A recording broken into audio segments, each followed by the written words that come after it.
വചനമാണ് ഞാൻ നിങ്ങളെ ഓതിക്കേൾപ്പിച്ചത്. ആദമിന്റെ കഥ പറഞ്ഞു പോരുന്ന ഒരു വിഷയമാണ് ഞാൻ ഓതിവെച്ച ആയത്തിന്റെ മുമ്പ് കുറെ കാര്യങ്ങളിലൂടെ പറഞ്ഞു പോയത്. ആ കാര്യങ്ങൾ വിവരിച്ച ശേഷമാണ് മനുഷ്യ സമൂഹത്തോട് അള്ളാഹു ഒരു കൽപ്പന വെക്കുന്നത്. അതിലേക്ക് കുറച്ച് കാര്യങ്ങൾ സൂചിപ്പിച്ചു. വിശാലമായ കാര്യങ്ങൾ വേണ്ടി പറയേണ്ട കാര്യങ്ങളാണ് അദ്ദേഹം വളരെ ചെറിയ വാക്കുകളിലൂടെ വിശദീകരിച്ചത്. അമാനുഷിക സംഭവങ്ങൾ കൊണ്ട് ലോകത്ത് ഒരു പരിഷ്കരണവും നടന്നിട്ടില്ല. ഒരു മാജിക് കാട്ടിയിട്ട് ലോകത്ത് ഒരു സമൂഹത്തെയും പരിഷ്കരിക്കാൻ സാധിച്ചിട്ടില്ല. അത് താൽക്കാലികമായി എന്തെങ്കിലും ഒരു കൗതുകം ചില വ്യക്തികളിൽ ഉണ്ടാക്കാം എന്നല്ലാതെ ഒരു സമൂഹത്തിന്റെ സ്വഭാവത്തെയോ സംസ്കാരത്തെയോ ഒരു ക്രൂരനായ ഭരണാധികാരിയെയോ അയാളുടെ പ്രവർത്തനങ്ങളെയോ തിന്മയെയോ മാറ്റാൻ ഒരു അത്ഭുത വിദ്യ കൊണ്ട് ലോക ചരിത്രത്തിൽ അങ്ങനെ നടന്നിട്ടില്ല. ലോക ചരിത്രത്തിൽ അങ്ങനെ എവിടെയും വായിച്ചതായിട്ടും അറിയുന്നില്ല. ഇനി നിങ്ങൾ വായിച്ചിട്ടുണ്ടെങ്കിൽ പറഞ്ഞെന്നാൽ കുഴപ്പമില്ല. ഇന്ന് വരെ നടന്ന ചരിത്രത്തിൽ എവിടെയെങ്കിലും അമാനുഷികമായ എന്തെങ്കിലും ഒരു ജാലവിദ്യ കാണിച്ചുകൊണ്ട് ഒരു ക്രൂരനായ ഭരണാധികാരിയുടെ ക്രൂരതകൾ ഇല്ലാതാക്കാൻ, ഒരു സമൂഹത്തിൽ നടമാടുന്ന തിന്മകളെ മുഴുവൻ ഉച്ചാടനം ചെയ്ത് ആ സമൂഹത്തിൽ നന്മ സ്ഥാപിക്കാൻ, ഒരു സമൂഹത്തിൽ നിലനിൽക്കുന്ന അനീതി മാറ്റി നീതി അവിടെ സ്ഥാപിക്കാൻ, ഒരു മനുഷ്യാവകാശങ്ങൾ പിടിച്ചെടുക്കപ്പെട്ട തകർക്കപ്പെട്ട മനുഷ്യാവകാശങ്ങളെയോ മനുഷ്യരുടെ അവകാശങ്ങളെയോ പുനഃസ്ഥാപിക്കാൻ ഇത്തരം ഒരു മാജിക് കൊണ്ട് സാധിച്ചതായിട്ട്, ജാലവിദ്യ കൊണ്ട് സാധിച്ചതായിട്ട് ചരിത്രത്തിൽ എവിടെയില്ല, ഖുർആനിൽ എവിടെയില്ല. അത് ചെയ്യുന്ന സമയത്ത് അത് കാണുന്ന വ്യക്തികളിൽ ഒരു കൗതുകം ഉണ്ടാവും, ഒരു ആക്ഷേപം ഉണ്ടാകും, ഒരു അത്ഭുതം ഉണ്ടാകും. അത് നല്ല എന്തൊരു അത്ഭുതം താൽക്കാലികമായി ഉണ്ടാക്കാം എന്നല്ലാതെ ആ വ്യക്തിയുടെ മനസ്സിനെ, അവനിലുള്ള അനീതി, അവനിലുള്ള അധർമ്മത്തെ, അവനിലുള്ള ക്രൂരതയെ, അവനിലുള്ള ദുഷ്ചെയ്തികളെ ഇത് മാറ്റാൻ ഉപയുക്തമല്ല എന്നാണ് ഞാൻ സൂചിപ്പിച്ചത്. അപ്പൊ പ്രവാചകന്മാരുടെ ലക്ഷ്യം മാജിക്കുകളല്ല. അതാണ് ഞാൻ സൂചിപ്പിച്ചത്. മാജിക്കുകളല്ല പ്രവാചകന്മാരുടെ ലക്ഷ്യം. അത് ഞാൻ പലപ്പോഴും പറഞ്ഞിട്ടുണ്ട്. അത് നമ്മുടെ ജീവിതത്തിൽ മാതൃകയല്ല. അപ്പൊ നമുക്കിപ്പോ എനിക്കൊരു പേന പോലും ഇല്ല മാജിക്കിന്റെ. ഒരു പേനയോ ഒരു കടലാസോ ഒരു പെൻസിലോ ഒന്നും മാജിക്കിൻ്റെതായിട്ട് എന്റെ കയ്യിൽ. പിന്നെ ഈ സമൂഹത്തെ ഇനി ഞാൻ പരിഷ്കരിക്കാൻ ഞാൻ ഇനി എന്ത് ചെയ്യും? അതാണ് മാജിക്കുകളിലൂടെ ഖുർആൻ വ്യാഖ്യാനിക്കുമ്പോൾ 1000-ലധികം ആയത്തുകൾ ഇന്ന് അത് പ്രയോഗത്തിലില്ല എന്നാണ് ഇതിനർത്ഥം. 1000-ലധികം ആയത്തുകൾ മാറ്റിവെക്കപ്പെടേണ്ടി വരികയാണ്. ഇന്ന് ആ ആയത്തുകൾ പ്രസക്തമല്ല. അങ്ങനെ വരുമ്പോൾ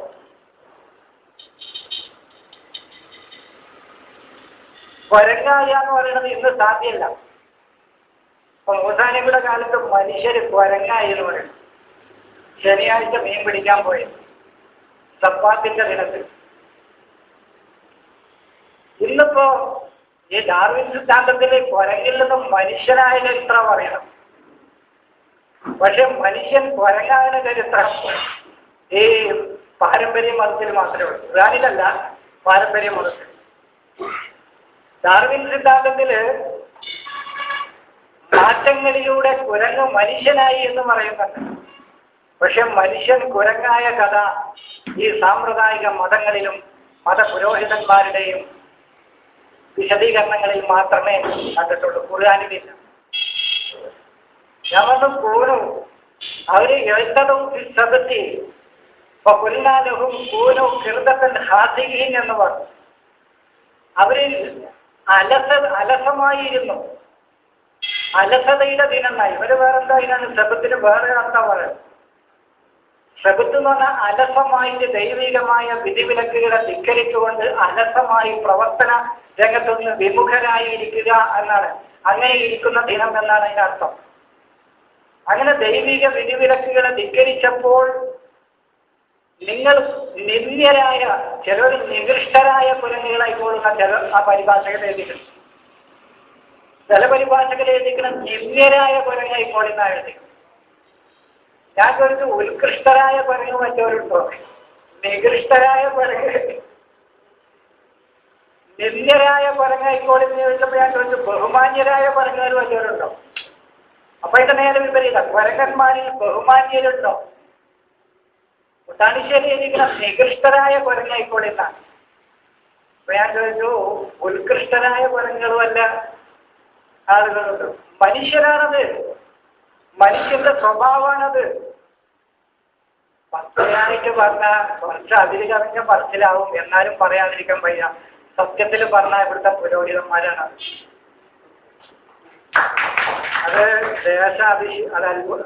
അതിൽ കവിഞ്ഞു എന്ന് എനിക്ക് തന്നെ അറിയുന്നുണ്ട്, അതുകൊണ്ട് ക്ഷമിക്കണം. സത്യത്തിൽ അത് എന്തിനാണ് ഞങ്ങൾ ഇത് ചെയ്യുന്നത് എന്ന് ചിന്തിക്കാതെ ഇമിറ്റേറ്റ് ചെയ്യുക എന്നുള്ളതാണ് കുരങ്ങിന്റെ സ്വഭാവം. താൻ ഈ കർമ്മം എന്തിന് ചെയ്യുന്നു, ഇതിന്റെ ലക്ഷ്യമെന്ത്, ഇത് എനിക്കും ഈ സമൂഹത്തിലും ഉണ്ടാക്കുന്ന ഗുണങ്ങൾ എന്തൊക്കെ, ദോഷങ്ങൾ എന്തൊക്കെ എന്ന് വീണ്ടും വിചാരമില്ലാതെ മറ്റുള്ളവർ ചെയ്തു അതുകൊണ്ട് ഞാൻ ചെയ്യുന്നു, ഇങ്ങനെ ഇമിറ്റേറ്റ് ചെയ്യുക എന്നുള്ളത്, മറ്റുള്ളവർ ചെയ്യുന്നതനുസരിച്ച് ചെയ്യുക. ഇതാണ് കുരങ്ങിന്റെ സ്വഭാവം. അതാണ് പറയുന്നത്. ഇത് പുരോഹിതന്മാരാണ് ചെയ്യുന്നത്. അതാണ് ഞാൻ പറയുന്നത്, പൗരോഹിത്യത്തിൻ്റെതാണ്. ഒരാൾ കുമ്പിടുന്നുണ്ട്, ഞാൻ എന്തിനു കുമ്പിടണം? ഇല്ല, ഒരു കുമ്പിടുകയാണെങ്കിൽ ഞാനും കുമ്പിടുക. എന്തിനാണ് ഈ കുമ്പിടുന്നത് അതറിയില്ല. കുമ്പിടുക എന്തിനാണ് ഈ മൂടിപ്പൊതച്ച് നടക്കുന്നത് അതറിയില്ല. മൂടിപ്പൊതച്ച് നടക്കുക. ഇപ്പൊ വേഷം കണ്ടിട്ടില്ല, ഒരു തൊപ്പി ഉണ്ടാവും, അതിന്റെ മുകളിൽ ഒരു തലീക്കെട്ടുണ്ടാവും, അതിന്റെ മുകളിൽ ഒരു കള്ളിമുണ്ടുണ്ടാവും, ഒരു പുറത്ത് പടിയുണ്ടാവും. ഇങ്ങനെ എന്തിനാണ് ഇതെന്ന് ചോദിച്ചാൽ അറിയില്ല. അത് പൂർവികരായ ആലിമീങ്ങൾ അങ്ങനെ ഇട്ടും ഞാനും ഇടുക. ഈ കൂട്ടമായി എന്തിനാ കുമ്പിടണമെന്ന് ചോദിച്ചാൽ അറിയില്ല, കുമ്പിടേണ്ട. അപ്പൊ എന്തിനാണ് വേദത്തിലുണ്ടോ ഇതുകൊണ്ട് എനിക്കെന്ത്? നേരമൊരു കൂട്ടായി ഒരു റോഡ് വെച്ചാണെങ്കിൽ അതിനെന്താ ലക്ഷ്യമുണ്ട്? എന്തിനാണ് ഈ കൂട്ടമായി റോഡ് വെട്ടുന്നത്? അത് ലക്ഷ്യമുണ്ട്. ഇവിടെ മനുഷ്യന് സഞ്ചാരയോഗ്യമായി ഈ വഴിയാകാം. അത് ഇമിറ്റേറ്റ് അല്ല, അതിൽ ആ പ്രവർത്തനത്തിനൊരു ഗുണം കാണും. അതാണ് പൗരോഹിത്യത്തിൻ്റെതാണ്. യാതൊരു ഗുണവുമില്ലാത്ത വെറും അവർ ചെയ്തതുകൊണ്ട് നമ്മൾ ചെയ്യാം എന്ന ഈ കുരങ്ങിന്റെ സ്വഭാവമാണ് അതുകൊണ്ട് ഖുർആൻ ഉദ്ദേശിക്കുന്നത്. അല്ലാതെ അവർ കുരങ്ങായതല്ല. ഞാൻ പറഞ്ഞു, അവർ കുരങ്ങായതല്ല, അവരുടെ സ്വഭാവം കൊണ്ട് അവരതായി മാറിയതാണ്. ഇപ്പൊ ഖുർആനിൽ പറഞ്ഞത് കൂനും ഹിജാറത്തിൽ നിങ്ങൾ കല്ലാവുക പറഞ്ഞു. എങ്ങനെ കല്ലാകല്? ഒരു ഹരീരം എന്ന് പറഞ്ഞു, നിങ്ങൾ ഇരുമ്പാവുക എന്ന് പറഞ്ഞു. എങ്ങനെ ഇരുമ്പാകല്? ഇതൊക്കെ അവരുടെ മനസ്സിന്റെയും അവരുടെ പ്രവർത്തനത്തിന്റെയും കടുകട്ടിയെക്കുറിച്ചും ക്രൂരതയെക്കുറിച്ചും അവരുടെ സ്വഭാവ പിന്നെ ദൂഷ്യങ്ങളെക്കുറിച്ചുമാണ് ഖുർആൻ ഇതൊക്കെ പറയുന്നത്. പക്ഷേ കുരങ്ങ് എന്തുകൊണ്ട് പറഞ്ഞു, കഴുത എന്തുകൊണ്ട് പറഞ്ഞു, നായ എന്തുകൊണ്ട് പറഞ്ഞു, കാലികൾ എന്നെന്തുകൊണ്ട് മനുഷ്യനെ കുറിച്ച് പറഞ്ഞു? ഈ പറഞ്ഞതിനെ കുറിച്ച് ചിന്തിക്കാതെ ഇതൊക്കെ അങ്ങനെയായി എന്നുള്ള രൂപത്തിൽ അത്ഭുതങ്ങളായി വിശദീകരിക്കുകയാണ് പലപ്പോഴും ചെയ്യാറുള്ളത്. പലപ്പോഴും അങ്ങനെയാണ് ചെയ്യാറുള്ളത്. ഖുർആനിന്റെ അതിന്റെ ശരിയായ വായനയിലേക്ക് പ്രവേശിക്കാതെ ഉപരിപ്ലവമായിട്ട് ഖുർആനിനെ മനസ്സിലാക്കി. ഇതാണ് ഖുർആനിനോട് നമ്മുടെ സമൂഹം ചെയ്തത്, പുരോഹിതന്മാർ ചെയ്തത്. മതമാണ് മതം. മതം ഇസ്ലാം മതം എന്ന് പറയുന്നതിന് മതം പുരോഹിതന്മാരുടേതാണ്. അത് ഞാൻ കഴിഞ്ഞ വെള്ളിയാഴ്ച പറഞ്ഞു. മതം ആ ദൈവത്തിൻ്റെതല്ല, മതം പുരോഹിതന്മാരുടേതാണ്. ഇസ്ലാം മതത്തിന് നിൽക്കാൻ ബാഹ്യമായ ഒരുപാട് ആളുകളും മതങ്ങളും വേണം. ഇസ്ലാം മതത്തിന് ഭൂമിയിൽ നിലനിൽക്കണമെങ്കിൽ ബാഹ്യമായ ഒരുപാട് ശക്തികളും അവരുടെ പ്രവർത്തനങ്ങളും അവരുടെ അധ്വാനങ്ങളും ഇല്ലാതെ ഇസ്ലാം മതത്തിന് നിലനിൽക്കാൻ കഴിയില്ല. പക്ഷെ ഇസ്ലാം ദീനിന് നിലനിൽക്കാൻ അത് വേണ്ട. ലോകത്തിന് നിലനിൽക്കണമെങ്കിൽ ഇസ്ലാം ദീന് വേണം. ഞാൻ പറഞ്ഞതിന്റെ പൊരുൾ നിങ്ങൾക്ക് മനസ്സിലായോ എന്ന് എനിക്കറിയില്ല. ഇസ്ലാം മതത്തിന് നിലനിൽക്കണമെങ്കിൽ, ഇസ്ലാം മതം എന്ന് പറയുമ്പോൾ ആചാരങ്ങൾ, അനുഷ്ഠാനങ്ങൾ, പുരോഹിതന്മാരുടെ വാക്കുകൾ, അതിനുവേണ്ടി കെട്ടിയുണ്ടാക്കപ്പെടുന്ന വസ്തുക്കൾ, ഇതിനൊക്കെ നിലനിൽക്കണമെങ്കിൽ ബാഹ്യമായ ശക്തികൾ, ബാഹ്യമായ ഒരു ശക്തിയോ ബാഹ്യമായ മതങ്ങളോ തത്വശാസ്ത്രങ്ങളോ അവരുടെ പ്രവർത്തനങ്ങളോ വേണം. അല്ലാതെ ഇസ്ലാം മതത്തിന് നിലനിൽക്കാൻ കഴിയില്ല. എന്ന് പറഞ്ഞാൽ ഇന്നിപ്പോ ഹജ്ജ് എന്ന് പറയുന്ന കർമ്മം നടക്കണമെങ്കിൽ ലോകത്ത് ഇതിനു വേണ്ടി അധ്വാനിക്കുന്ന ബാഹ്യമായ ഒരു പ്രവർത്തനം ലോകത്ത് നടക്കണം. ടെക്നോളജിയെ കുറിച്ച് പഠിക്കാൻ, പിന്നെ അതിന്റെ ശാസ്ത്ര സാങ്കേതിക വിദ്യകളെ കുറിച്ച് പഠിക്കാൻ, ഇപ്പം ഇസ്ലാം മതത്തിന്റെ ഒന്നാണ് ഒരു പള്ളി. ഈ പള്ളി ഉണ്ടാക്കണമെങ്കിൽ മറ്റു പല ആളുകളുടെയും അധ്വാനം ആവശ്യം. അതാണ് ഞാൻ പറഞ്ഞത്, ഇസ്ലാം മതം നിലനിൽക്കണമെങ്കിൽ ഇസ്ലാം മതത്തിന്റെ ആളുകളോ ആളുകളുടേതല്ലാത്ത മറ്റൊരു ബാഹ്യ ശക്തിയിൽ നിന്ന് ഒരു പ്രവർത്തനമോ ചിന്തയോ അധ്വാനമോ ഉണ്ടെങ്കിലേ ഇസ്ലാം മതത്തിന് നിലനിൽക്കാൻ കഴിയുള്ളൂ. പക്ഷെ ഇസ്ലാം ദീന് എന്ന് പറയുന്നത് ആരുടെയും പിന്നെ സഹായമില്ലാതെ തന്നെ നിലനിൽക്കുന്നതാണ്. മാത്രമല്ല ഇസ്ലാം ദീന് അത് ഖുർആൻ പറയുന്നതാണ്, ഹദീസ് പറയുന്നത് ഇസ്ലാം അതാണ്. ഖുർആൻ പറയുന്ന ഇസ്ലാം ദീന്, ആ ഇസ്ലാം ദീന് നിലനിൽക്കാൻ മറ്റൊരാളുടെ, ഇപ്പൊ സത്യം എന്ന് പറയുന്നത് നിലനിൽക്കാൻ വേറൊരാളുടെ ആവശ്യമില്ല. നീതി ഇത് നിലനിൽക്കാൻ, ഇത് ഉണ്ടെങ്കിലേ ലോകത്തിന് നിലനിൽക്കാൻ പറ്റുള്ളൂ. അതാണ് മാറ്റം. ദീനുണ്ടെങ്കിലേ ലോകത്തിന് നിലനിൽക്കുള്ളൂ. മതം നിലനിൽക്കണമെങ്കിൽ ലോകത്തിന്റെ സഹായം വേണം. ഇതാണ് വ്യത്യാസം മനസ്സിലായത്. മതത്തിന്, ഇസ്ലാം മതത്തിന്, അതായത് പുരോഹിതന്മാരുടെ അഭിപ്രായങ്ങളാണ് മതം എന്ന് പറയുന്നത്. അള്ളാഹുവിൻ്റെതല്ല, ദൈവത്തിൻ്റെതല്ല. മതം എന്ന് പറയുന്നത്, മതം എന്ന അഭിപ്രായം കാലാകാലങ്ങളിൽ പുരോഹിതന്മാരുടെ അഭിപ്രായങ്ങളാണ് ഇസ്ലാം മതമായിട്ട് ഇന്ന് ലോകത്ത് നിലനിൽക്കുന്നത്. ഈ ഇസ്ലാം മതത്തിനും ഇതിന്റെ ആചാരങ്ങൾക്കും നിലനിൽക്കണമെങ്കിൽ ബാഹ്യമായ ഒരു ശക്തി വേണം, ബാഹ്യമായ ആളുകളുടെ പ്രവർത്തനങ്ങൾ വേണം എന്നാണ് പറയുന്നത്. പക്ഷേ ദീനിന് നിലനിൽക്കണമെങ്കിൽ സ്വയം തന്നെ അത് നിലനിൽക്കും. ലോകത്തിന് നിലനിൽക്കണമെങ്കിൽ ദീന് വേണം എന്ന് പറഞ്ഞാൽ സത്യമില്ലെങ്കിൽ ലോകത്തിന് നിലനിൽക്കാൻ കഴിയില്ല. ഇവിടെ സത്യം അറിഞ്ഞോ അറിയാതെയോ ലോകത്ത് 60, 70, 50, 40% സത്യം പറയുന്ന ആളുകൾ ലോകത്തുണ്ട്. ഖുർആൻ പറയുന്ന അധ്വാനിക്കുന്നവർ, അധ്വാനത്തിൻ്റെതല്ലാത്ത ഒന്നും നിങ്ങൾ ഉപയോഗിക്കരുത്, മറ്റുള്ളവരെ ചൂഷണം ചെയ്യരുത്, മറ്റുള്ളവരുടെ അധ്വാനത്തിന്റെ ഫലം നിങ്ങൾ ഉപയോഗിക്കരുത് എന്ന് പറയുന്ന ഈ അധ്വാനത്തിന്റെ മഹാത്മ്യം അറിഞ്ഞ് പ്രവർത്തിക്കുന്ന 60, 50 എത്രയെങ്കിലും ശതമാനം ലോകത്തുള്ളത് കൊണ്ടാണ്, അതാണ് ദീനുള്ളത് കൊണ്ടാണ് ലോകം നിലനിൽക്കുന്നത് എന്ന് ഞാൻ പറഞ്ഞത്. ദീനുള്ളത് കൊണ്ടാണ് ലോകം നിലനിൽക്കുന്നത്. പക്ഷെ മതത്തിന് നിൽക്കാൻ ഈ മതത്തിൻ്റെതല്ലാത്ത മറ്റു ബാഹ്യമായ പ്രവർത്തനങ്ങൾ വേണം. ഇപ്പൊ ഹജ്ജ് ഇന്ന് ഈ പറയുന്ന രൂപത്തിൽ നിലനിൽക്കണമെങ്കിൽ ഇന്ന് ഈ ലോകത്തുള്ള ടെക്നോളജി മുഴുവനാണ് നശിച്ചു എന്ന് വിചാരിച്ചോളൂ.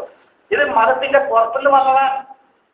ഈ ടെക്നോളജിയും ഈ കണ്ടെത്തലുകളും ഒരു മുട്ടുസൂചി അടക്കം ഞാൻ പറയുന്നുണ്ടല്ലോ, ഇതൊക്കെ ഈ അന്ധമായ ഈ മതത്തിന്റെ പുറത്തു നിന്ന് വന്ന പ്രവർത്തനങ്ങളാണ്. ഈ മതപുരോഹിതന്മാർ ഒന്നും ലോകത്തിന് സംഭാവന ചെയ്തിട്ടില്ല.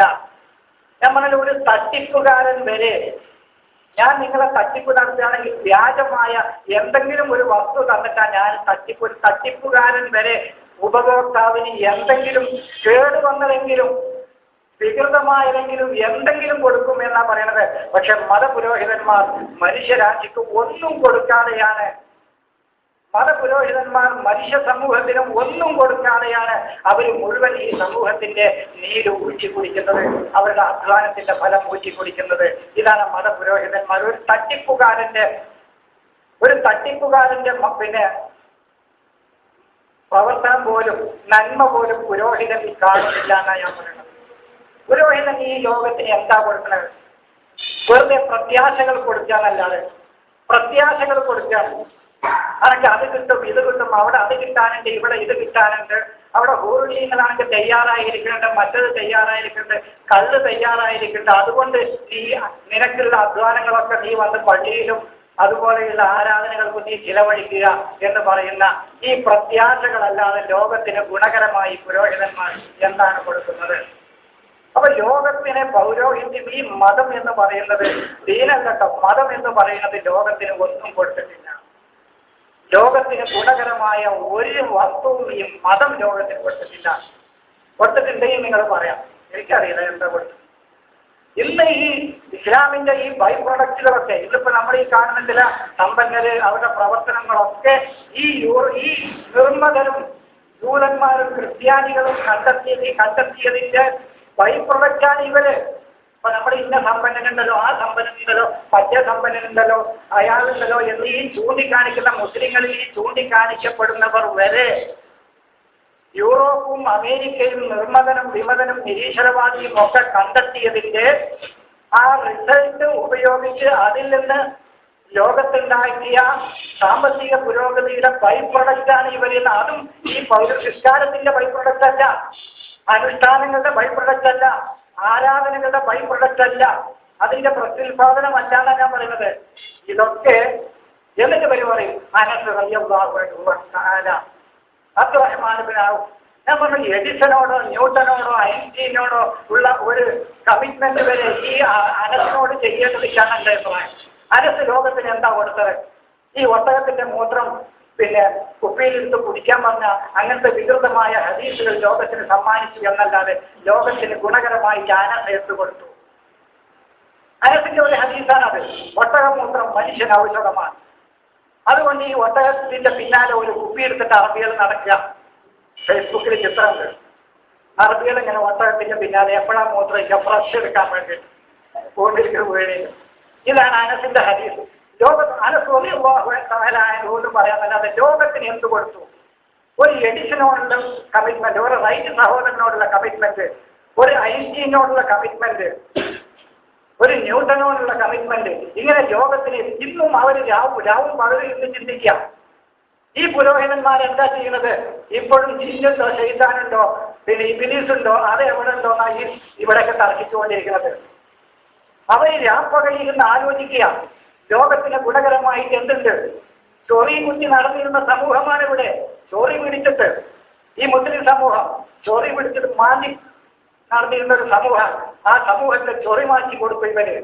അവർക്ക് സംസ്കാരം കൊടുത്തു, നല്ല ഡ്രസ്സ് കൊടുത്തു, നല്ല കുപ്പായം കൊടുത്തു, നല്ല മലമൂത്ര വിസർജനം ചെയ്യാനുള്ള സൗകര്യങ്ങൾ ഉണ്ടാക്കി കൊടുത്തു, ഭൂമിയിൽ അവർക്ക് ജീവിക്കാനുള്ള എല്ലാ സുഖ സൗകര്യങ്ങളും. എന്നിട്ട് ഇവരൊക്കെ നിർമ്മതരും നിരീശ്വരവാദികളും എതിർക്കപ്പെടേണ്ടവരും കാഫിര്യങ്ങളും ഒരു നരകത്തിന്റെ അവകാശികളും. ഞങ്ങളെ അനസ് റളിയല്ലാഹു അൻഹു എന്ന് പറഞ്ഞാൽ അല്ലെങ്കിൽ അബൂ ഹുറൈറ റളിയല്ലാഹു തആല അൻഹു എന്താണ് ഈ ലോകത്തിന് കൊടുത്തത്? എന്താണ് ഈ ലോകത്തിന് കൊടുത്തത്? അതാണ് ഈ ഞാൻ പറയുന്നത്. മൗലവി പറഞ്ഞത് സാമൂഹികമായ ഒരു കുടുംബപരമായ തകർച്ച മാത്രമല്ല ഈ പാരമ്പര്യ മതം ഉണ്ടാക്കിയത്. ലോകത്തെ 5000 വർഷമെങ്കിലും പിന്നോട്ട് വലിച്ചു മതം എന്നാ പറയുന്നത്. പാരമ്പര്യ മതം അത് ചില്ലറയല്ല.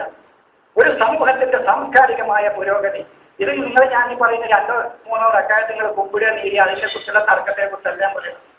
ഒരു സമൂഹത്തിന് 5000 വർഷമെങ്കിലും ചുരുങ്ങിയത് മുസ്ലിങ്ങളെ മാത്രമല്ല ലോകത്തെയാണ് പിന്നോട്ട് വലിച്ചത്. മുസ്ലിങ്ങളെ മാത്രമല്ല ഇത് ഒരു സമൂഹത്തോടുള്ള ദേഷ്യം കൊണ്ട് പറയല്ല. ഇവർ ഈ കെട്ടുകഥകളും ഐതിഹ്യങ്ങളിലും ഊഹങ്ങളിലും ആചാരാനുഷ്ഠാനങ്ങളിലും മതത്തെ തളച്ചിട്ട് സമൂഹത്തിന്റെ പുരോഗതിയിലേക്ക് സമൂഹത്തെ നയിക്കാത്തതിന്റെ ഫലമായി ലോകം അനുഭവിച്ച തിക്തഫലങ്ങളുടെ പ്രത്യാഘാതങ്ങൾ എത്രമാത്രമാണ് എന്ന് എന്റെ സഹോദരങ്ങൾ മനസ്സിലാക്കാൻ വേണ്ടിയിട്ടാണ് ഞാൻ പറയുന്നത്. അല്ലാതെ നിങ്ങൾ സമയത്തെങ്കിൽ 2-3 കുപ്പിട്ടോളി ഇത് കുഴപ്പമില്ല. സമയം ബാക്കിയുണ്ടെങ്കിൽ 4-5 എത്ര വേണമെങ്കിലും കുപ്പിട്ട് അതൊന്നും ഇപ്പോഴത്തെ പ്രശ്നമല്ല. പക്ഷെ സമൂഹത്തിന് ദിശാബോധം, അറിവ്, അവർക്ക് ജ്ഞാനം നൽകി അവരെ കർമ്മരംഗത്തേക്ക്, അവരെ പ്രവർത്തന രംഗത്തേക്ക് അവരുടെ ബുദ്ധി സമൂഹത്തിന് ഗുണകരമായി പ്രവർത്തിക്കേണ്ടതിലേക്ക് തിരിച്ചുവിടാതെ ആരാധനാനുഷ്ഠാനങ്ങളിലും ആചാരങ്ങളിലും ഐതിഹ്യങ്ങളിലും കെട്ടുകഥകളിലും ഈ സമൂഹത്തെ തളച്ചിട്ട് അവരുടെ പുരോഗതികൾ മുഴുവൻ എത്രമാത്രം ഒരു 1-2 നൂറ്റാണ്ട് ഇസ്ലാമിക ചരിത്രം മുന്നോട്ട് പോയുള്ളൂ. അന്നത്തെ മുസ്ലിങ്ങൾ മോശക്കാരായിരുന്നു അറബികളെ എന്ന് പറയാൻ കഴിയില്ല. ഞങ്ങൾ അറബികളുടെ ചരിത്രം എടുത്ത് നോക്കിയിട്ടുണ്ട്. അവരിൽ പോലെ അല്ല മീൻ ഉണ്ടാകണമെങ്കിൽ ഞാൻ വിഷയത്തിന് പോയി വരാൻ ഞാൻ അവിടേക്ക് വരാം. അറബികളിൽ നിന്നൊരു അല്ല മീൻ ഉണ്ടാകണമെങ്കിൽ അന്ന് അവർ സാംസ്കാരികമായി അവർക്ക് ശരിയെക്കുറിച്ച് ബോധമുണ്ടായിരുന്നു എന്നാണ് അർത്ഥം. ഒരു രാജ്യത്തെ ശണ്ഡീകരിച്ചാൽ സമൂഹം നശിച്ചു പോകും. ഒരു 2 നൂറ്റാണ്ടിന് ശേഷം ഇസ്ലാമിന്റെ പ്രഭാവം നഷ്ടപ്പെട്ടു. ഒരു വേള മുസ്ലിങ്ങളും മക്കയും മദീനവും ലോകത്തിന്റെ ക്യാപിറ്റലാകാൻ സാധ്യതയുണ്ട് എന്ന് വിചാരിക്കുന്നിടത്തേക്ക് ലോകം പോയി. ഒരു രാജ്യം കീഴടക്കിയാലെന്ന് മുസ്ലിങ്ങൾ അവിടുത്തെ വിജ്ഞാനങ്ങളായിരുന്നു ശേഖരിച്ചിരുന്നത്, അവിടുത്തെ ഗ്രന്ഥശാലകളായിരുന്നു അവർ തെരഞ്ഞുപോയിരുന്നത്. പക്ഷേ ആ മൂവ്മെന്റ് എവിടെയോ നിലച്ചുപോയി. 1000 ചില്ലാനം വർഷം ഈ സമൂഹം ഉറക്കിലാണ്. എവിടെയാണ് ഇത് നഷ്ടപ്പെട്ടത് എന്നറിയില്ല. അന്വേഷിക്കുമ്പോഴാണ് വളരെ ഭയാനകമായ ഒരു വസ്തുതയിലേക്ക് ലോകത്തിന് അല്ലെങ്കിൽ അന്വേഷിക്കുന്നവർക്ക് എത്തിപ്പെടാൻ കഴിയുന്നത് എന്ന് പറയുന്നത്. അവർക്ക് ശരിയെക്കുറിച്ച് ബോധമുണ്ടായിരുന്നു. അറബികൾ മോശക്കാരൊന്നായിരുന്നില്ല. അന്നത്തെ സാമൂഹിക ഘടന, ലോകത്തിന്റെ ഘടന എടുത്തു നോക്കിയാൽ അന്നത്തെ അറബികൾ അത്ര മോശക്കാരൊന്നായിരുന്നില്ല. അന്നത്തെ യൂറോപ്പ്, അതിനും വർഷങ്ങൾക്ക് ശേഷവും യൂറോപ്പ് ഈ മണ്ണ് കൊണ്ട് വീടുണ്ടാക്കി ഓലപ്പര കെട്ടി താമസിക്കുന്ന യൂറോപ്പായിരുന്നു. അന്ന് എത്യോപ്യ വരെ, ഇന്ന് പട്ടിണിയിലെ ലോകത്തെ ഏറ്റവും കൂടുതൽ പട്ടിണി അനുഭവിക്കുന്ന എത്യോപ്യ വരെ അന്ന് കല്ലുകൾ കൊണ്ട് കൊട്ടാരങ്ങൾ കെട്ടിയിരുന്നു എന്ന് പറയുന്ന ചരിത്രത്തിൽ. ഇന്ന് ആ എത്യോപ്യ എവിടെയാണ്? എവിടെ പോയി ഈ പ്രഭാവങ്ങൾ? നിങ്ങൾക്കറിയോ? അന്ന് എത്യോപ്യയിൽ കല്ലുകൾ കൊണ്ട് കൊട്ടാരങ്ങൾ പണിതിരുന്ന എത്യോപ്യ ഒരു കാലഘട്ടത്തിൽ അന്ന് യൂറോപ്പ് വെറും മണ്ണും വൈക്കോലും കൊടുത്ത് വീടുകൾ കെട്ടിയിരുന്ന വിവസ്ത്രരായി ഒരു പുരോഗതിയും ഇല്ലാതെ നടന്നിരുന്ന യൂറോപ്പായിരുന്നു അന്ന്. ആ യൂറോപ്പിന് ഈ വിജ്ഞാനങ്ങൾ എവിടെ നിന്ന് കിട്ടി? ഇത് കണ്ടെത്തേണ്ടതുണ്ട്. അതാ ഞാൻ പറയുന്നത്. അവര് പിന്നീട് യൂറോപ്പ് വിജ്ഞാനത്തിലേക്ക് മാറി.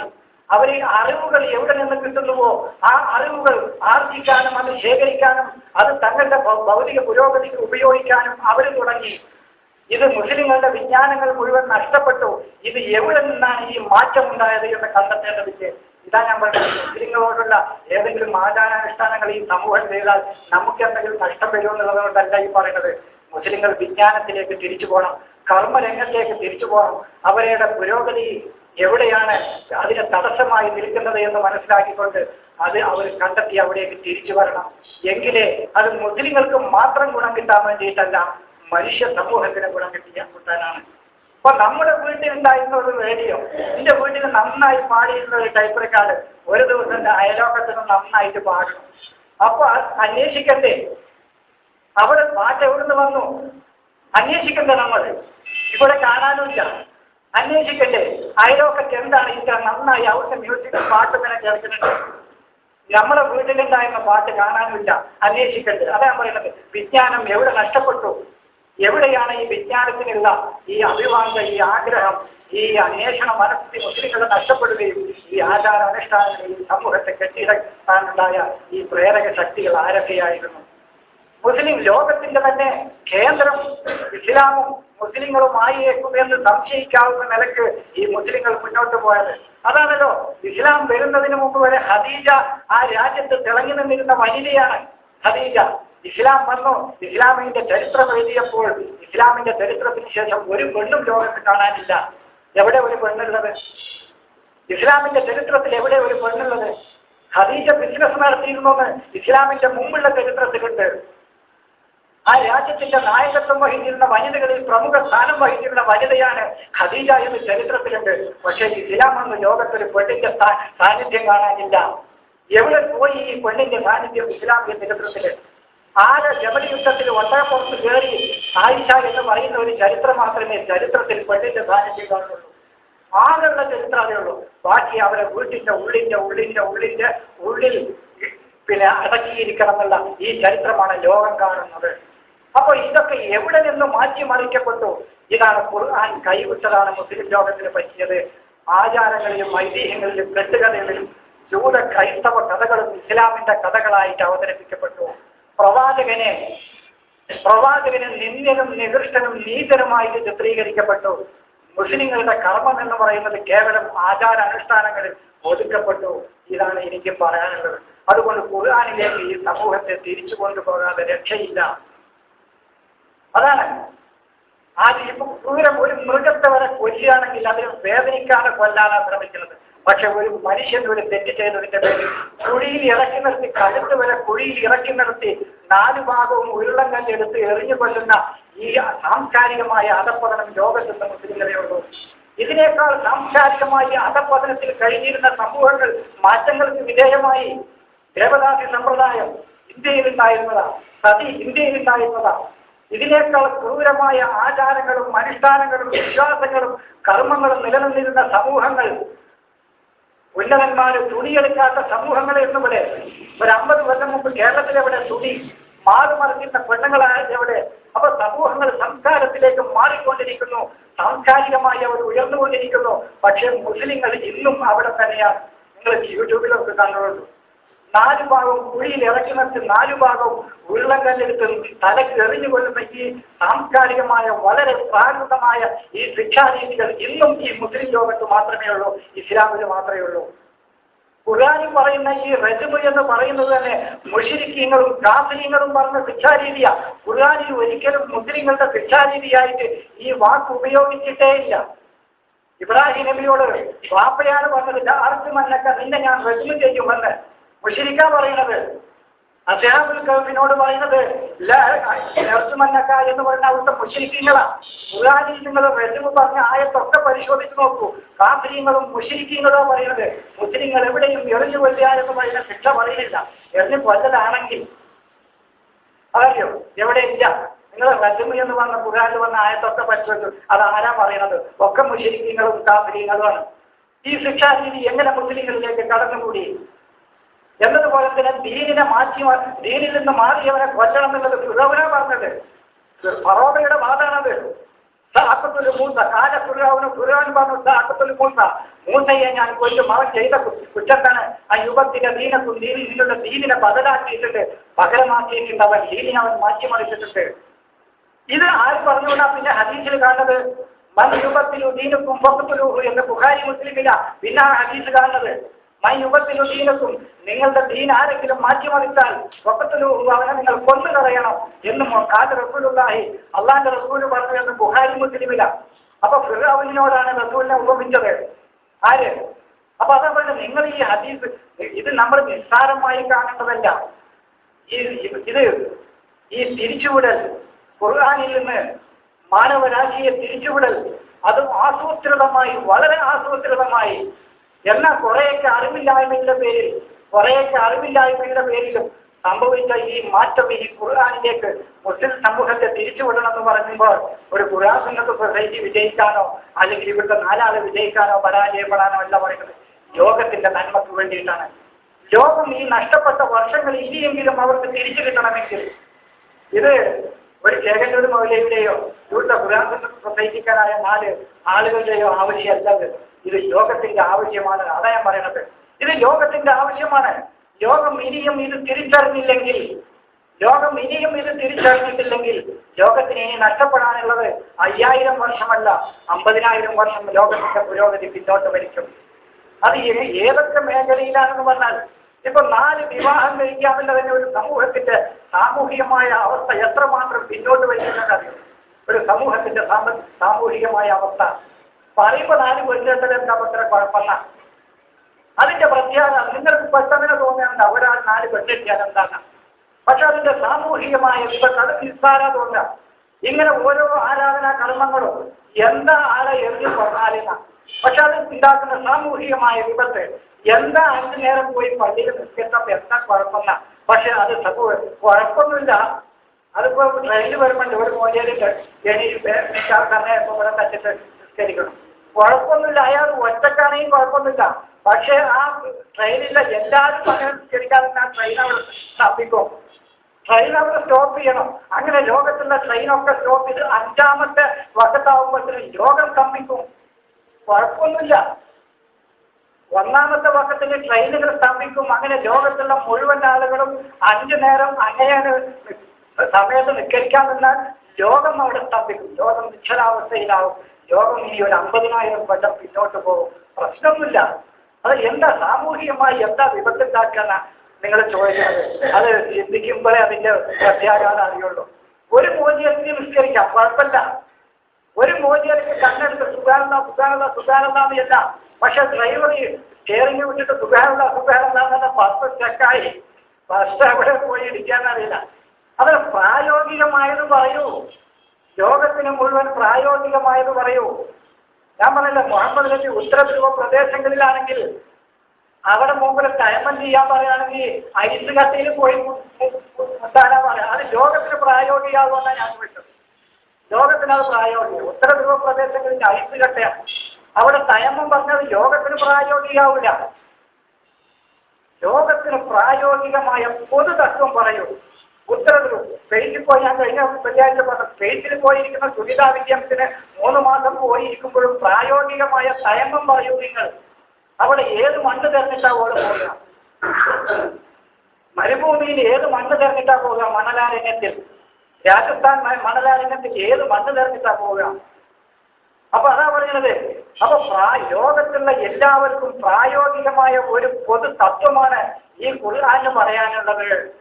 അവിടെയാണ് ഖുർആൻ മികച്ചു നിൽക്കുന്നത്. ഒരു മണ്ണ് തെരഞ്ഞാൽ പോകാനും ഖുർആൻ പറഞ്ഞിട്ടില്ല, ഒരു മണ്ണ് തെരഞ്ഞു പോകാനും പറഞ്ഞില്ല. എങ്ങനെയാണ് നിങ്ങൾ വൃത്തിയാക്കേണ്ടതെന്ന് പറഞ്ഞില്ല. അതൊക്കെ കാലാകാലങ്ങളിൽ വൃത്തികേടിന്റെയും വൃത്തിയാക്കലിന്റെയും രീതി മാറ്റം വരും.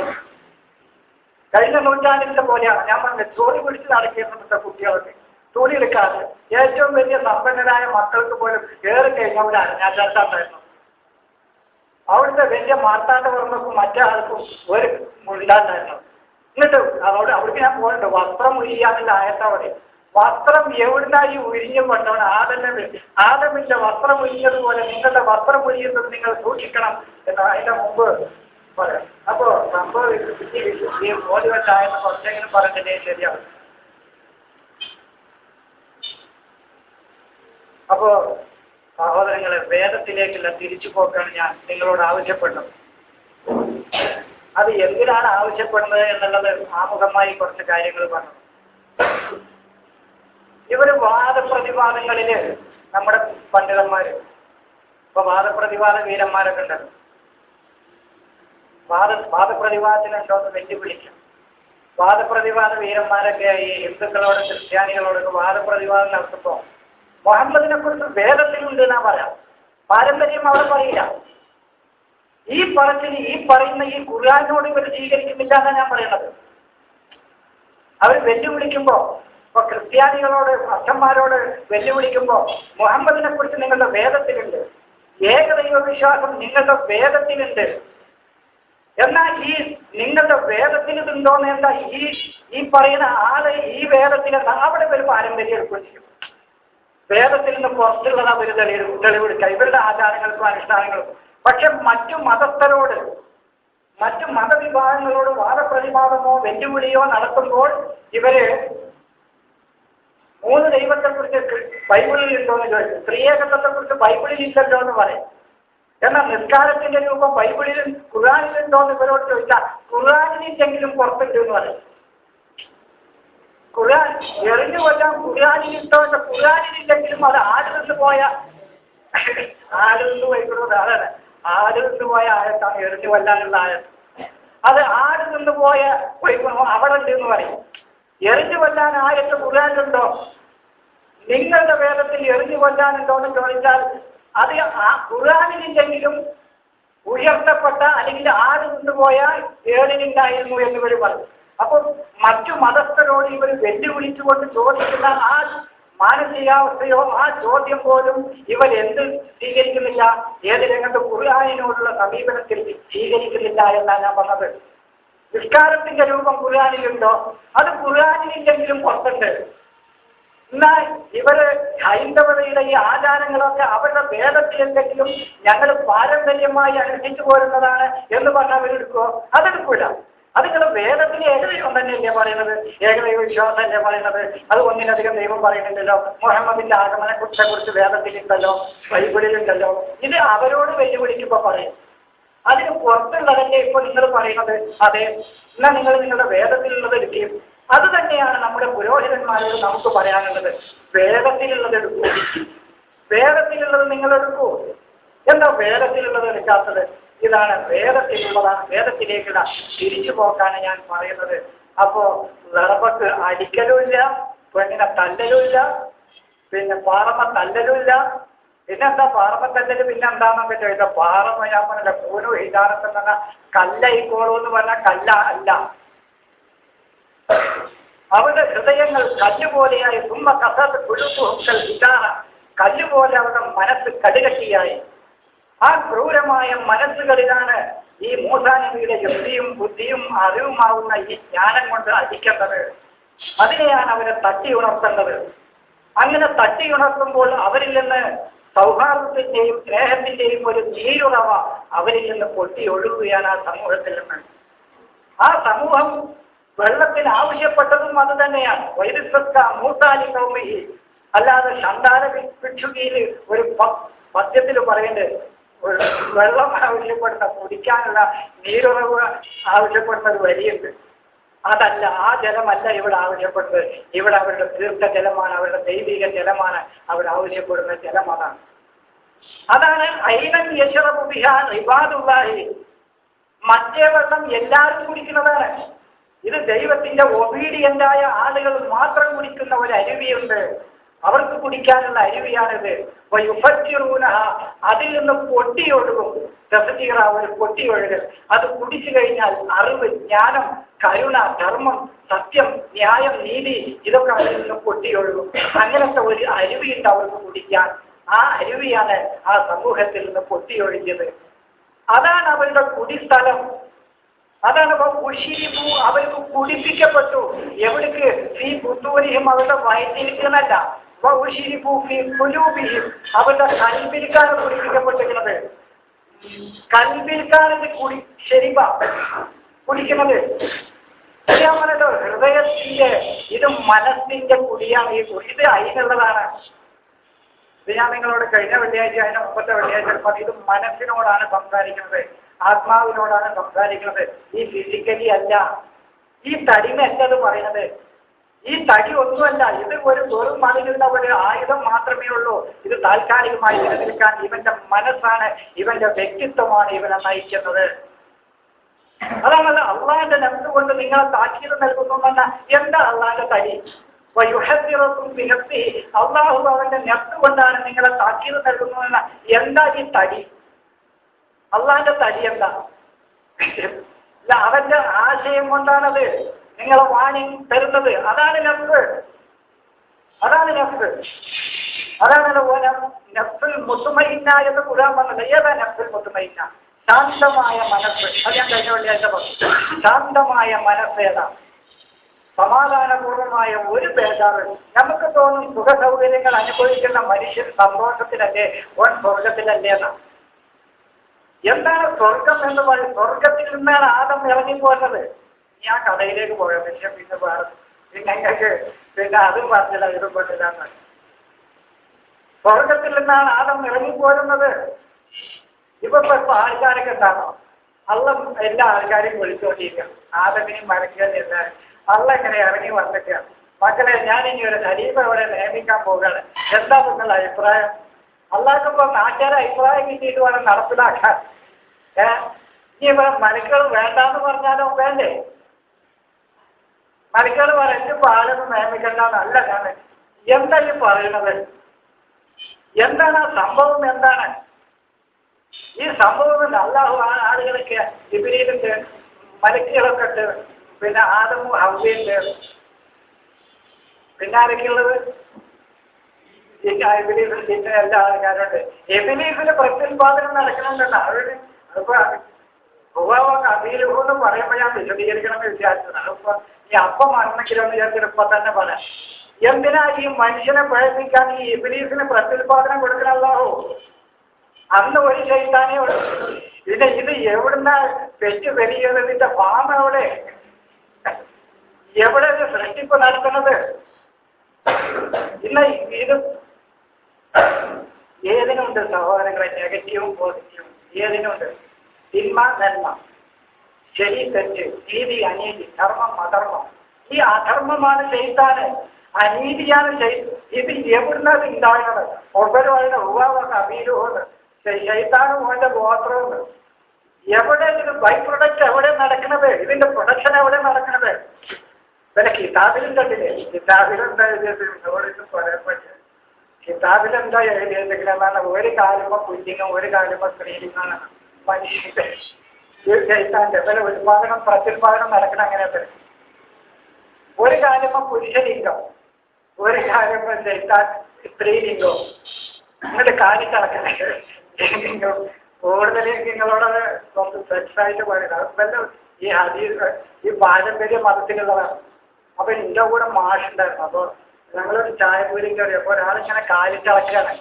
സഹോദര, ഒന്ന് കാലിട്ടിളക്കണ്ട, ഇബിലീസിനെ ഉണ്ടാക്കാൻ നിൽക്കണ്ടെന്ന് മാഷ് തമാശിട്ട്.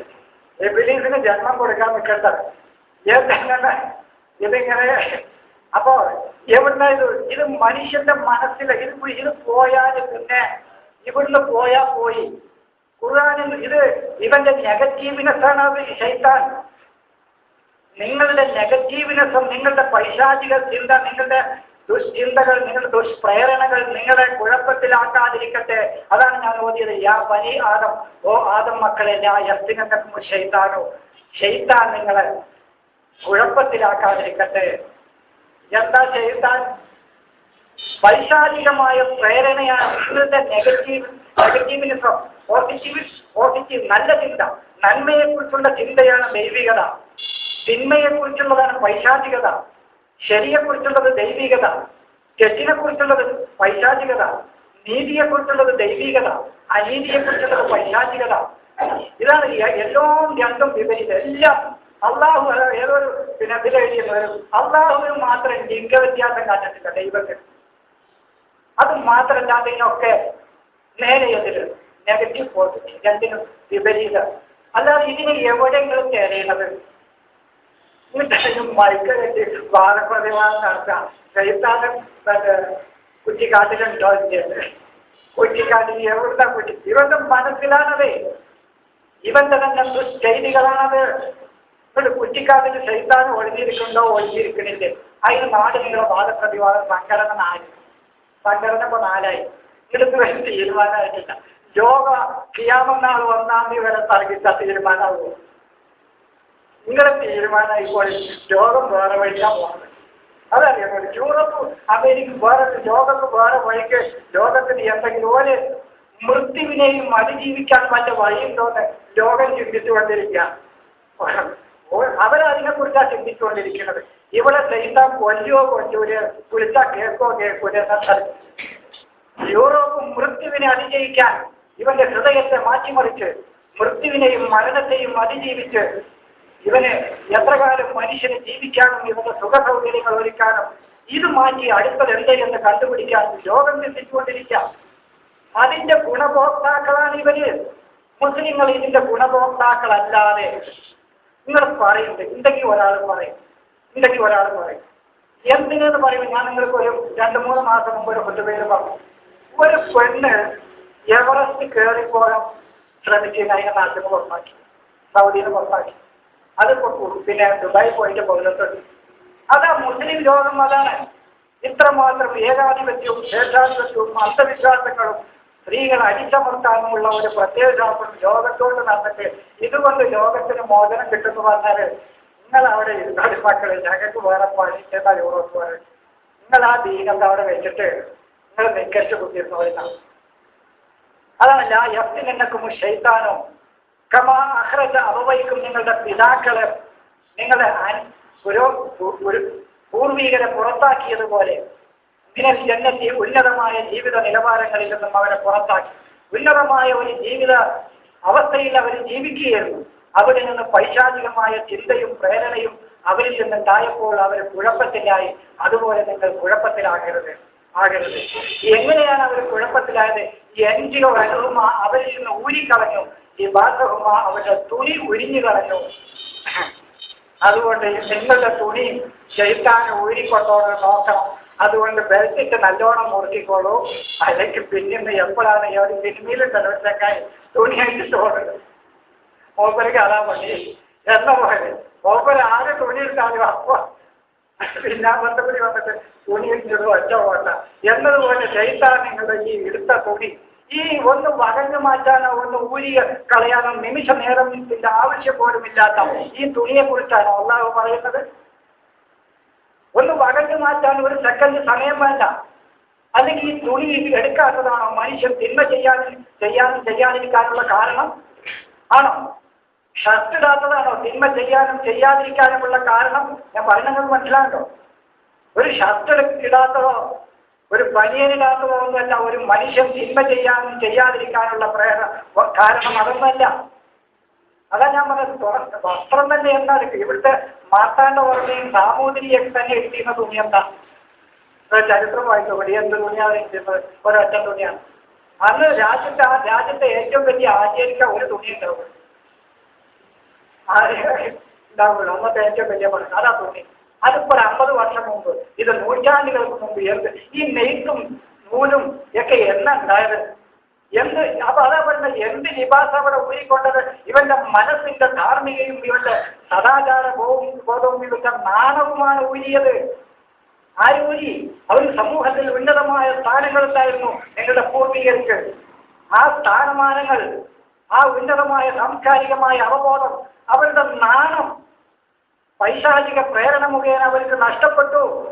അതല്ല, ഉന്നത സ്ഥാനത്തിരിക്കുന്ന ഒരാൾ ഒരു പെണ്ണിന്റെ ചെറിയൊരു പ്രശ്നക്കായാൽ മതി, മൂപ്പരാകെ തകർന്ന് ടെലിഫണായി മന്ത്രിസ്ഥാനം പോകും. ബാക്കിയുള്ള അയാളുടെ അവസാന കാലം വരെ വേട്ടയാടിക്കൊണ്ടിരിക്കും ആ പ്രശ്നം. മരണം വരെ ആ പ്രശ്നം അയാളെ വേട്ടയാടിക്കൊണ്ടിരിക്കും. ഒരു പൈശാചിക പ്രേരണ അയാളിൽ നിന്നുണ്ടായാൽ മതി, ഒരു നിസ്സാരമായ പൈശാചികമായ പ്രേരണയുണ്ടായാൽ മതി. അതിന്റെ ആ പ്രേരണയ്ക്ക് അവൻ വശംവദനായാൽ അതുവരെ അവൻ നേടിയ അവന്റെ നാണം മുഴുവൻ നഷ്ടപ്പെട്ടു, അവന്റെ ധാർമ്മിക ബോധം മുഴുവൻ നഷ്ടപ്പെട്ടു. ഇതുപോലെ നിങ്ങൾ ആകുന്നതിനെ നിങ്ങൾ ഭയപ്പെടണമെന്ന. എന്നിട്ട് അതിന്റെ കഥ ഉണ്ടാക്കുക. എന്തൊക്കെ കഥ ഉണ്ടാക്കുന്നത്? അതിന്റെ കഥ ഉണ്ടാക്കുക. അവിടുത്തെ സ്വർഗത്തിലൊരു മല ഉണ്ടായിരുന്നു, അതിന്റെ ഇലയുടെ വലിപ്പം പറയണം. ആ ഇല ഭയങ്കര വലിപ്പമുള്ള ഇലയാണ്. അതുകൊണ്ട് ഓർക്ക് സെൽഫൊക്കെ ഒലിവായപ്പോ അതെടുത്ത് മറക്കാൻ തുടങ്ങിയ പോലെ അത് എടുത്ത് മറക്കാൻ തുടങ്ങി. അപ്പോഴാണ് ഓർക്ക് സംഗതിയൊക്കെ എന്തൊക്കെയെന്ന് ബാക്കിങ്ങൊക്കെ അറിയാമല്ലോ എന്തൊക്കെയാണ് മനസ്സിലായത്. അപ്പോ ആദമും ഹവ്വക്ക് സംഗതി മനസ്സിലായി. അപ്പോൾ തൊഴിലെടുക്കാൻ തുടങ്ങി. ഇങ്ങനെ കഥ ഉണ്ടാക്കും. ഖുറാനില്ലേ? എന്നോട് ചോദിച്ചു, പറക്കി ജന്നാതില്ലേ? എന്താ സ്വർഗ മരത്തിന്റെ ഇലാന്നല്ല വന്നത്, ഉന്നതമായ ജീവിത നിലവാരത്തിലേക്ക് എത്തിപ്പെടേണ്ട വറക്ക് എന്ന് പറയുന്ന കിതാബാണ്. അത് കിതാബാണ്. ആ കിതാബ് കൊണ്ട്, ആ കിതാബിലെ തത്വസംഹിതകൾ കൊണ്ട് അവരുടെ നഷ്ടപ്പെട്ട നാണം അവർ മറക്കാൻ തുടങ്ങി. അതാണ് ഉന്നതമായ ജീവിത നിലവാരത്തിലേക്ക് അവർക്ക് എത്തിപ്പെടാനുള്ള ഒരു വറക്കുണ്ട്. വറക്ക് എന്ന് പറഞ്ഞ പേപ്പറിനാണ്, സ്റ്റാമ്പ് പേപ്പറിനൊക്കെ വറക്കുന്ന പറയാം. സ്റ്റാമ്പ് പേപ്പർ ഈ രൂപക്ക് നോട്ടിന് വറക്കുന്ന പറയാം. അസ്ഹാബുൽ കഹ്ഫ് രാജ്യത്തേക്ക് ഒരു വറക്ക് കൊണ്ടയക്കുന്നുണ്ടല്ലോ. ഈ വറക്കിക്കും ഹാരി ഒരു വറക്ക് കൊടുത്തിട്ടാണ് ആ രാജ്യത്തേക്ക് അസ്ഹാബുൽ കഹ്ഫ് ആളുകളെ വിട്ടത്. അസ്ഹാബുൽ കഹ്ഫ് കുറച്ചു കാലം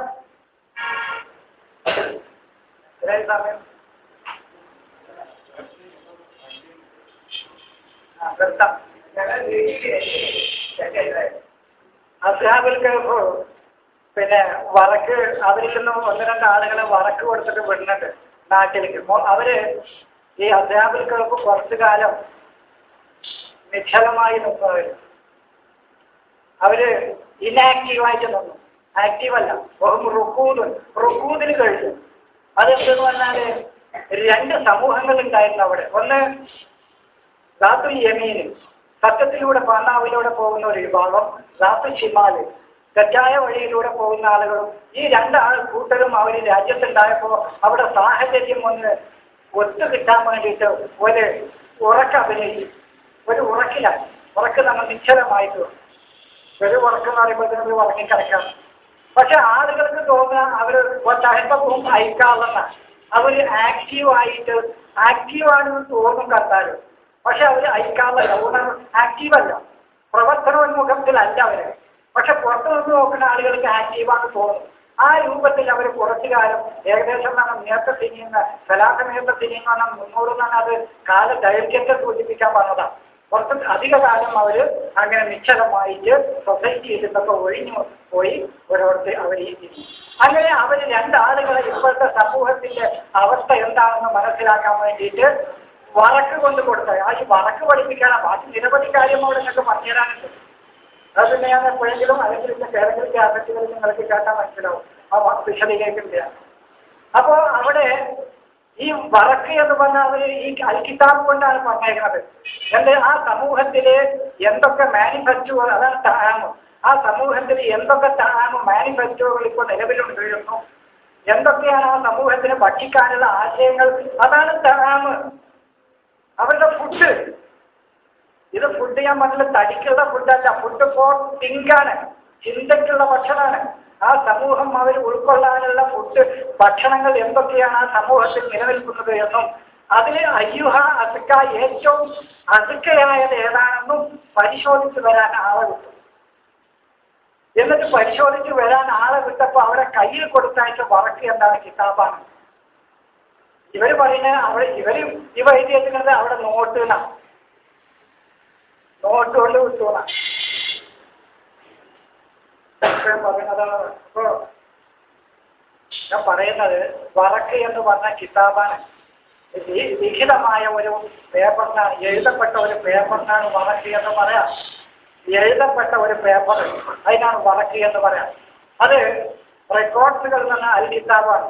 അപ്പൊ ഈ ഉന്നതമായ സ്വർഗത്തിലേക്ക് എത്തിപ്പെടാൻ ഇവർക്ക് കാരണമാവുന്ന ആ ഉന്നതമായ വറക്ക് കൊണ്ടാണ് ഇതിനിപ്പോ സുഹഫ് എന്ന് പറയല്ലോ ഖുർആൻ, ഏടുകൾ.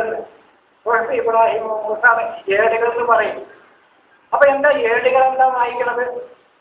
അപ്പൊ സുഹഫ് എന്ന് ഖുർആൻ പറയുന്നു, വറക്ക് എന്ന് പറയുന്നു, തൂറ് എന്ന് പറയുന്നു, കിതാബും മസ്തൂർ എന്ന് പറയുന്നു, മാഹ് എന്ന് പറയുന്നു. ഇതൊക്കെ വേദത്തിനുള്ള പര്യായങ്ങളാണ്. വെള്ളം, ജലം എന്ന് പറയും. ലിബാസ് എന്ന് പറയാം. ലിബാസ് ഈ സന്ദേശമാണ് ആ ലിബാസ്. അതിന് ആ വചനത്തിൽ തന്നെ പറയുന്നു.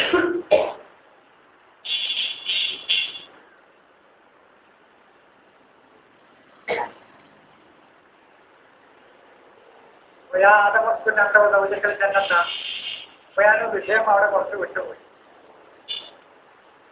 പറഞ്ഞപ്പോ പെട്ടെന്ന് അതായത് ആദമിന്റെയും അവിടെ കൂടിയ സംഭവങ്ങളൊക്കെ വിശദീകരിക്കേണ്ടതുണ്ട്. ആരൊക്കെയാണ് അവിടെ കൂടിയതെന്നും അത് എവിടെയാണ് സംഭവം നടക്കണമെന്നും. അപ്പൊ അള്ളാഹുവും മാലാകന്മാരും പ്രവാചകന് സലാത്ത് ചെയ്യുന്നു എന്ന് പറഞ്ഞാൽ എന്താ? ഇവിടെ ഏതെങ്കിലും മനുഷ്യന് എവിടെയെങ്കിലും എന്തെങ്കിലും കിട്ടിയതായിട്ടുണ്ട്?